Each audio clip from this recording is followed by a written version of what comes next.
అందరికీ నమస్కారం. మన ఈ మధ్య నిజామాబాద్లో మేము సంక్రాంతికి వస్తున్నాం ఈవెంట్ చేయడం జరిగింది. అది నిజామాబాద్ పట్టణంలో ఫస్ట్ టైం. ఇంతకుముందు ఎప్పుడు మన దగ్గర సినిమా ఈవెంట్స్ పెద్దగా జరగవు. అప్పుడు ఒకసారి ఫిదా సక్సెస్ మీట్ ఒకటిసారి పెట్టాము. మళ్ళీ సంక్రాంతికి వస్తున్నాం చేసాం. అంటే ఆ నిజామాబాద్తో నాకున్న అనుబంధం అలాంటిది. నిజామాబాద్ జిల్లా వాసిగా అక్కడ ఈ సినిమా ఈవెంట్ చేయాలని చేయడం జరిగింది. పోతే ఆ ఈవెంట్లో నేను మన కల్చర్లో ఉండే మన దావత్ గురించి, మటను తెలగలు గురించి సంబోధించాను. నేను ఆ మాటలలో తెలంగాణ వాళ్ళని నేను అవమానించానని, తెలంగాణ మీద హేళన చేశానని కొంతమంది మిత్రులు కామెంట్స్ చేసి సోషల్ మీడియాలో పెట్టారని తెలిసింది. నా ఉద్దేశం అదే స్పీచ్లో లాస్ట్లో చెప్పడం జరిగింది.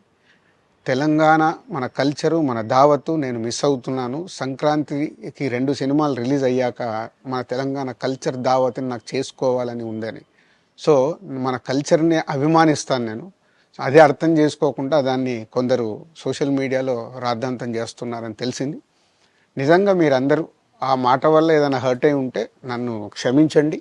ఎందుకంటే నా ఉద్దేశం అది కాదు. ఎందుకు చెప్తున్నానంటే, నేను నిజామాబాద్ జిల్లా బాన్సువాడలో ఫిదా అనే సినిమా షూటింగ్ చేసి ప్రపంచవ్యాప్తంగా ఆ ఫిదా సినిమా ఎంత అప్లాజ్ వచ్చింది, భానుమతి క్యారెక్టర్కి, మన తెలంగాణలో ఉండే కల్చర్కి, ఆ సినిమా ఎంత ఒక ఫ్యామిలీ ఎమోషన్స్కి ఎంత విలువ ఇస్తామనేది చెప్పడం జరిగింది ఆ సినిమాలో. అది ప్రపంచవ్యాప్తంగా ఫిదా సినిమా ఎంత పెద్ద హిట్ అయిందో మీ అందరికీ తెలుసు. అలాగే బలగం అనే సినిమా తీసినప్పుడు తెలంగాణ సమాజం మొత్తం మమ్మల్ని అభినందించింది. తెలంగాణ ప్రజలందరూ ఆ సినిమాను ఆదరించి ఇది మా సినిమా అని గుండెలకు హత్తుకున్నారు. అన్ని రాజకీయ పార్టీలు ఆ సినిమాని అప్రిషియేట్ చేస్తూ మమ్మల్ని ప్రతి ఒక్క స్టేజ్ దగ్గర తీసుకెళ్ళి అభినందించారు, అన్ని రాజకీయ పార్టీలు. సో ఒక తెలంగాణ వాసిగా ఒక తెలంగాణని అభిమానించే నేను తెలంగాణని హేళన చేస్తానని ఎలా అనుకున్నారో నాకు తెలియదు.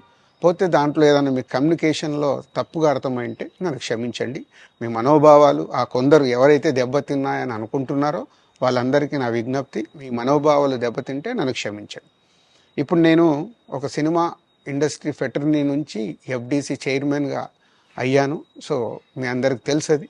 సో ఇటు సినిమా ఇండస్ట్రీకి అటు ప్రభుత్వానికి మధ్యలో ఉంటూ సినిమా ఇండస్ట్రీకి అవసరపడ్డట్టుగా నేను అన్ని సహాయ సహకారాలు చేస్తూ ఈ హైదరాబాద్లో హెల్దీ వాతావరణము, తెలుగు సినిమాకి, తెలంగాణలో అభివృద్ధి చెందాలనుకునే యువతకి అందరికీ నేను ఉపయోగపడేలాగా ఉండాలి. మన అలాగే పవన్ కళ్యాణ్ గారు కూడా చెప్పారు, యూత్ చాలా ఉన్నారు, వాళ్ళందరికీ కూడా సినిమా ఇండస్ట్రీలో ఇష్టం ఉన్న వాళ్ళని అప్గ్రేడ్ చేసి చేయాలని. ఆ ప్రభుత్వంతో కూడా అక్కడ సినిమాలో కావాల్సిన అందరినీ డెవలప్ చేస్తూ వాళ్ళందరూ మళ్ళీ తెలుగు సినిమాకే, తెలంగాణలో నేర్చుకున్న, ఆంధ్రాలో నేర్చుకున్న వాళ్ళందరూ తెలుగు సినిమాకే ఉపయోగపడతారు.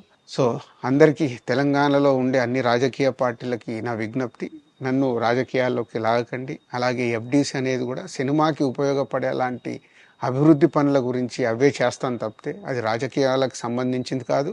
ఎఫ్డీసీ కానీ నేను కానీ సినిమాలకే ఉపయోగపడతాము. ఇది అన్ని రాజకీయ పార్టీలు అర్థం చేసుకొని ఫర్దర్గా నన్ను ఇలాంటి అవసరం లేని వీటిలోకి లాగకూడదు అని మీ అందరికీ, అన్ని రాజకీయ పార్టీలకు నా విజ్ఞప్తి.